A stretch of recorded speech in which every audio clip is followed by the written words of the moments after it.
প্রিয় শিক্ষার্থীবৃন্দ, আবারও আজকে আমাদের এই রসায়ন ক্লাসের ওয়ান শট ক্লাসে সবাইকে স্বাগত। আজকে আমরা আবারও নিয়ে আসলাম তোমাদের জন্য রসায়নের একটি টপিকস, যেটা হচ্ছে তুমি যদি পড়ে থাকো এসএসসি অথবা ইন্টারমিডিয়েটের শিক্ষার্থী হয়ে যদি থাকো, তাহলে এইটা তোমার জন্য খুবই ইম্পর্টেন্ট এবং এটা হচ্ছে প্রত্যেকবার তোমার পরীক্ষাতে থাকবেই। এই কোশ্চেনটা সবসময় তোমাদের পরীক্ষাতে আসে, তো সেটাকে আমরা একবার ওয়ান শটে নিয়ে আসছি। তো আজকে আমরা শিখবো হচ্ছে কি পর্যায় সারণীতে মৌলের অবস্থান নির্ণয়। কি আমরা শিখবো? পর্যায় সারণীতে মৌলের অবস্থান নির্ণয়। তো দেখো, পর্যায় সারণীতে সম্পর্কে একটু বেসিক ধারণা নিয়ে দিই যে পর্যায় সারণীতে মোট হচ্ছে 118টি মৌল আছে। কয়টি? পর্যায় সারণীতে মৌল আছে মোট 118টি। ঠিক আছে? তো পর্যায় সারণীতে যে মৌলগুলো থাকে সেগুলোতে ইলেকট্রনগুলো হচ্ছে কক্ষপথের ভিতরে অরবিটালে আবার কি উপশক্তি স্তরে ইলেকট্রনগুলো আবার প্রবেশ করে। তো সেই ব্লক, সেগুলোকে আমরা আপাতত ব্লক ধরতেছি।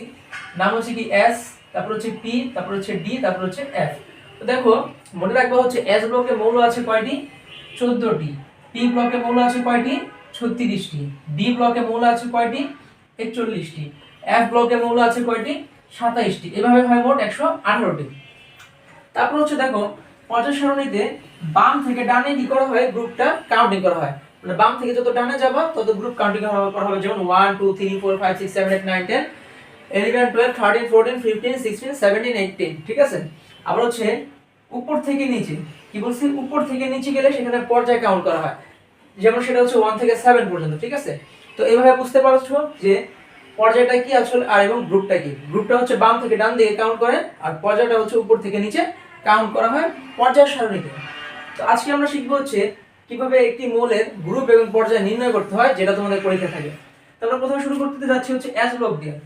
তো দেখো, এস ব্লকের মৌলের ক্ষেত্রে আমরা যেটা বলি, এস ব্লক ভুক্ত মৌল কোনগুলো? এস অরবিটালে শেষ ইলেকট্রনটা প্রবেশ করে। শেষ ইলেকট্রন কোথায় প্রবেশ করবে? এস অরবিটালে। তো দেখো, গ্রুপ 1 এবং 2 এ এস ব্লক মৌল অবস্থান করে। গ্রুপ 1 এবং 2 এ এস ব্লক মৌল অবস্থান। ঠিক আছে? তো এখানে একটা ইলেকট্রন বিন্যাস দেওয়া আছে, সেটা কি দেখো? সোডিয়ামের। তো দেখো, সোডিয়ামের ইলেকট্রন বিন্যাসটা কি দেখো তো? 11। দেখো, সোডিয়ামের পারমাণবিক সংখ্যা হচ্ছে 11। ইলেকট্রন বিন্যাস 1s2 2s2 2p6 3s1। ঠিক আছে? 1s2 2s2 2p6 3s1। তো দেখো, এর পর্যায় কিভাবে হিসাব করবে? যে 1 2 এই যে এগুলো নাম্বারটা দেওয়া আছে না, এটা হচ্ছে পর্যায়। তাহলে এর পর্যায় কি? পর্যায় হচ্ছে কত? 3। দেখো, শেষ ইলেকট্রনটা কি? শেষ ইলেকট্রনটা কোথায় প্রবেশ করেছে? S A. তাহলে এটা এস গ্রুপ, এটা তো বুঝছোই। তো এখানে ইলেকট্রন আছে কয়টি? 1টি। তো এর গ্রুপ কত হবে বলো তো? এর গ্রুপ হবে 1। বিষয়টা ক্লিয়ার? তারপর হচ্ছে দেখো, আমরা আরেকটা মৌল নেই, যার নাম হচ্ছে ম্যাগনেসিয়াম। ম্যাগনেসিয়ামের পারমাণবিক সংখ্যা হচ্ছে 12। তো ইলেকট্রন বিন্যাস করে রাখছি দেখো, 1s2 2s2 2p6 3s2। তো দেখো, এখানে নাম্বারটা কত পর্যন্ত দেওয়া আছে? 3। এর পর্যায় হচ্ছে কত? 3। এর পর্যায় কত? 3 বা 3 যেটাই বলো। ঠিক আছে? এর পর্যায় হচ্ছে 3। ঠিক আছে? তারপর হচ্ছে দেখো, এর সর্বশেষ ইলেকট্রনটা কি? ইলেকট্রন সংখ্যা কত? এস ব্লকে ইলেকট্রন সংখ্যাটি কত? 2 না? এর গ্রুপ হচ্ছে কত? 2। গ্রুপ কত এর? 2। ঠিক আছে? তারপর হচ্ছে যেটা সবচেয়ে ব্যতিক্রমী, সেটা হচ্ছে যে আমাদের হিলিয়ামেরটা। ঠিক আছে? হিলিয়ামেরটা দেখো, এখানে কি দেওয়া আছে? 2 দেওয়া আছে। ইলেকট্রন সংখ্যা কত? 2।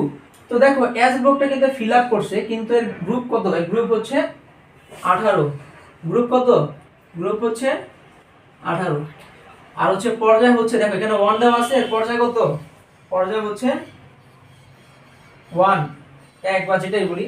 তো দেখো, এটা কেন হয়েছে? দেখো, হিলিয়াম কিন্তু দেখো এস গ্রুপ যুক্ত মৌল, তবুও কিন্তু কি এই গ্রুপ 18 তে কেন? এবার হচ্ছে আমরা এই টপিকসে আসি। গ্রুপ 18 তে মূলত কাদেরকে রাখা হয়েছে একটু মনে করি। গ্রুপ 18 তে কাদের জন্য? গ্রুপ 18 হচ্ছে নিষ্ক্রিয় গ্যাসদের জন্য। কি?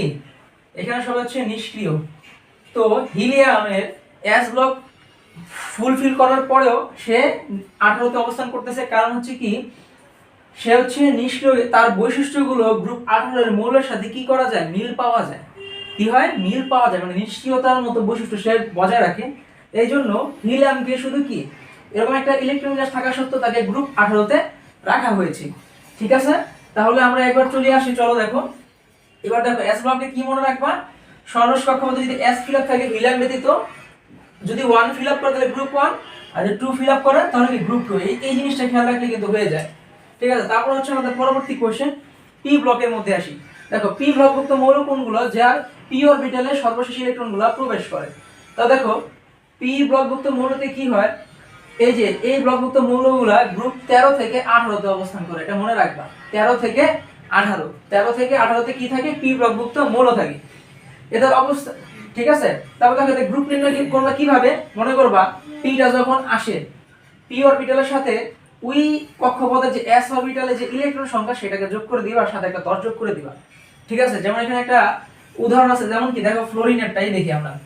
ফ্লোরিনের দেখো এই যে এটা কি একই কক্ষপথ না, দেখো 2 কথা 2s2 2p5। ঠিক আছে, তো এদের এস এর এই যে দেখো এখানে ইলেকট্রন সংখ্যা কত 2, আর পি এর পি ব্লকে কি ইলেকট্রন সংখ্যা কত 5। তারপর বলছে কি যোগ করতে হবে এক্সট্রা 10, কি যোগ করতে হবে এক্সট্রা 10, তো কত হয় বলো তো 17 না। ঠিক আছে, ফ্লোরিনের পর্যায় কত বলো তো, এটা কিভাবে নির্ণয় করব বলো।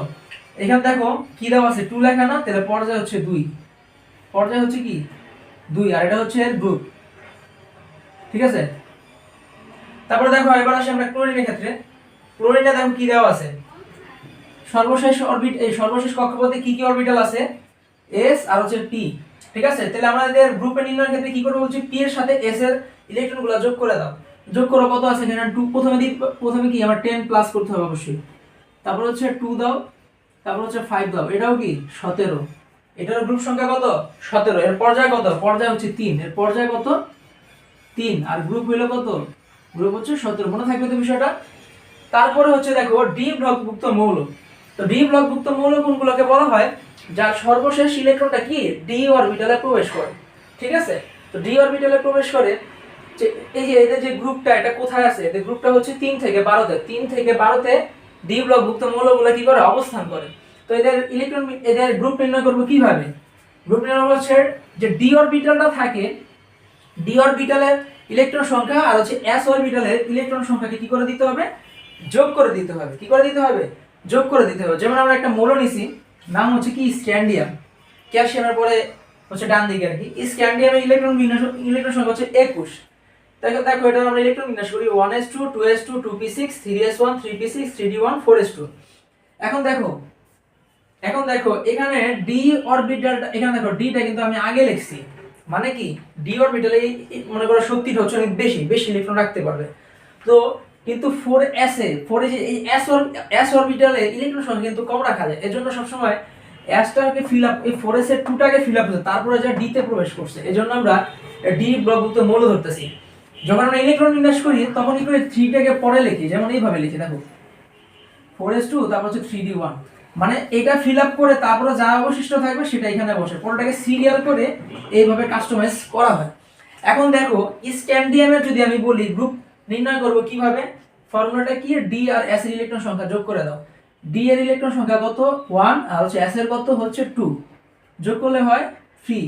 তাহলে আমাদের এর গ্রুপ কত বলতে পারি, গ্রুপ হচ্ছে 3। ঠিক আছে, গ্রুপ কত, গ্রুপ হচ্ছে 3। আর পর্যায় কত, পর্যায় এখানে দেখো লেখা আছে 4। তো এটা যেহেতু এটা এত শক্তি স্তরে বিভক্ত হয়েছে, তো এর হচ্ছে কি পর্যায় এখন আমরা কত লিখবো, পর্যায় হচ্ছে 4। ঠিক আছে, এটা খেয়াল রাখবা। তারপরে সর্বশেষ যেটা আমাদের এফ ব্লকভুক্ত মৌল। তো দেখো এফ ব্লকভুক্ত মৌল ইলেকট্রনগুলো কি এফ অরবিটালে প্রবেশ করে। শেষ ইলেকট্রনটা কোথায় যায়, এফ ব্লক বা অরবিটাল যেটাই বলো। তো এদের জন্য ফিক্স করে দেওয়া আছে, এরা গ্রুপ 3 এ থাকবে এবং হচ্ছে পর্যায় ষষ্ঠ থেকে সপ্তমে থাকবে। কি বলছি বিষয়টা একবার খেয়াল করো, এরা হচ্ছে গ্রুপ 3 এ থাকবে, এবং হচ্ছে পর্যায় ষষ্ঠ থেকে সপ্তম। যে তোমরা ল্যান্থানাইড অক্টেনাইড সিরিজ পড়ছো বা ত্রিশীয় মৌলগুলো, এগুলো সব হচ্ছে কি এই যে এই পর্যায়ে কিন্তু গ্রুপ 3 এ কি অবশিষ্ট। ঠিক আছে, এটা তুমি হচ্ছে দেখবা পর্যায়ের নিচে দেখবে যে দুইটা বক্সের মতো করে দেওয়া আছে আড়াআড়ি ভাবে নিচে ভাবে।